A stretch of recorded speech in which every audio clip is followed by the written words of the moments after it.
I'm going to discuss the story entitled On the Road by Jack Kerouac.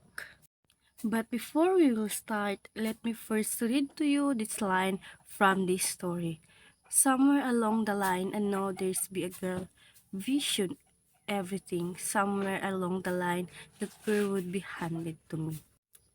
Based on this line, I can say that somewhere in this world, we can encounter different people with different vision in life and different perspective in something. But I believe that somewhere in this world we can found something that we can call that ours. On the Road is barely fictional tale about a barely fictional man by the name of Sal Paradise. Sal journeyed through life in 1950s. His journey reflects that in the life of Karuac himself. So this story on the road is the life experience that the author encountered or experienced in his life.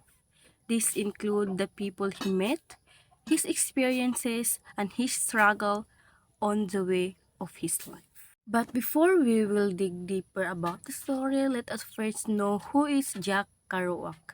Jack Kerouac is born with the name Jean-Louis Karuac, although usually referred to as Jack.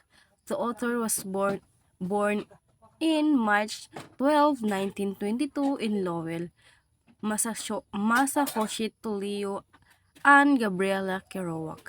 Kerouac was raised in a very Catholic environment before being sent to New York City to prepare for college.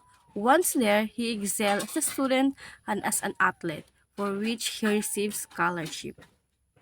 So John Kerouac was sent to New York City to study for his college degree, and also in that school he excelled in terms of academic and sports.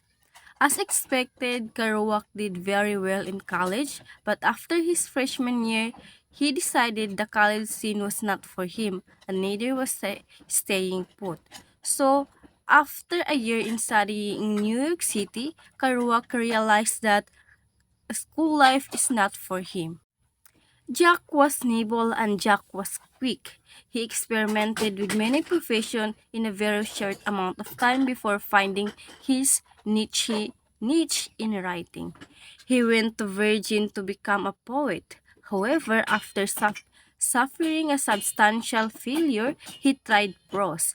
He published The Town and the City. It was received well, but it was the last time Kerouac would ever write a book of its kind. So Kerouac in his journey as an author or as a writer, he experienced different type of literature or what would the type he would write, just like he experienced to be a poet, but after suffering a substantial failure, he he left behind the poet and he write prose. Jack abandoned the former writing, revising, rewriting, and revising process and made the switch to something called spontaneous prose to write his most famous novel, On the Road. So as the life as the life of Jack Kerouac as an author, he did not follow the rules of what is formal writing, but he create his own way, spontaneous wrote. This is the he write the most famous work that he have entitled On the Road. Now let's discuss the story On the Road. This story is of a man in search for identity in 1950s America. His name is Sal Paradise, and he takes comfort in his direct relationship with the road itself. This kind of connection allows for Sal to feel free alive. So this story On the Road is the main character is Sal Paradise. It's talk about finding himself in the different way or different path that he will take. And also he feel that with the road in this world, he have connection with it. Along the country journey, he ran into the trouble, experienced hardship, abandonment, fear, love, and different emotion that people can be. So in the journey of Sal Paradise, in this in the path that he take, excuse me, he experienced different type of emotion that we expected to. He experienced hardship, joyful life, and different emotion that human tend to experience. What is your road, man?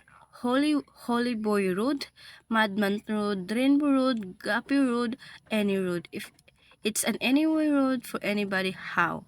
So as as an individual, we have different paths that we are taking in the future and as of now. Sal Paradise, the narrator, lives in New York City but decided to leave his home and head west for what is promised to be better life. Sal is an intellect, a writer, a frustrated romantic, and happened to the first alter ego of Kerouac. So, Sal Paradise is a very genius or intellect person. He is a writer. Also, he is a frustrated romantic. He traveled thousands of miles by hitchhiking, walking, and only went there paying to take a bus. So, in the journey of Sal Paradise, he did not take any vehicle. He's just walking, hiking. But when the situation is there, he will ride a bus. Along his cross-country journey, he meets friends and fall in love on more than one occasion.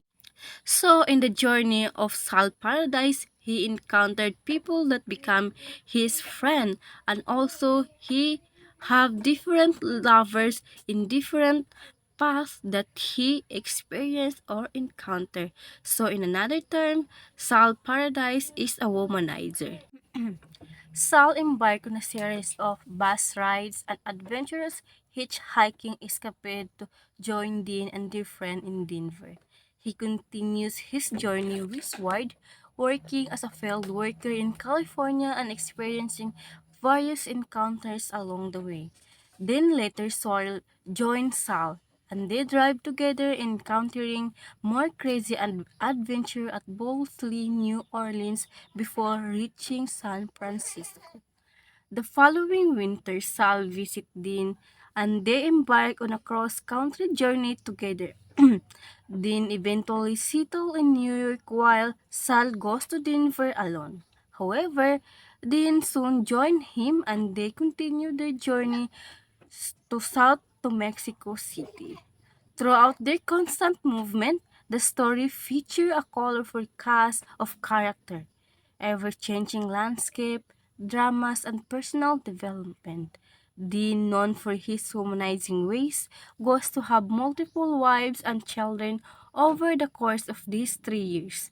Sal, initially weakened and depressed, gained joy, confidence, and even find love by the end of their journey. Despite their initial differences, Sal and Dean discover that they have more in common than they thought. So the life experience that Dean and Sal have in the journey that they have, they encounter different people, different perspective and vision in life, and also they they encounter or meet the person that they become their wives, uh their wives. But Sal is initially weak and sad but after his journey with Dean, he gained joy, confidence, and even he enjoyed his life. And they also realized that despite the differences that they have, they still connected with each other because they have more common than what they expected that they don't have. So this story On the Road by Jack Kerouac is a explanation or a different perspective that we can have that in life we have different way or different path that we will tackle in the future. And also, having different perspective doesn't mean we cannot understand each other, but in some way, having different perspective in something or in something, we can have a connection because we can collect or synthesize our perspective to create a one big picture. The novel explored the theme of freedom, friendship, and the pursuit of American dream. When we say, as we tackle the story, we can easily understand that it's have a theme of freedom. Why? Because as Saul and Dean enjoy their travel, they don't have the limit. They don't have limit or they don't have the we call they don't have uh they don't have the people controlling to stop, but they have the freedom to choose what path that suited for them. And also it's talk about friendship because as we can see, the friendship that Dean and Sal build is very strong, that we wish that we have in this lifetime. The pursuit of American dream. It's provide a vivid portrait of Beat generation and their desire for non-conformity and adventure. So this story will help us to realize that in the desire or the dream that we can take a path in order for us to achieve that. That would be all, and I hope you learned something in this story. Again, the title of this story is On the Road by Jack Kerouac. And if you want to dig deeper on this, you can search this whole story of this book. I just discussed to you the summary because we know it's not really convenient for us to have discussion through video.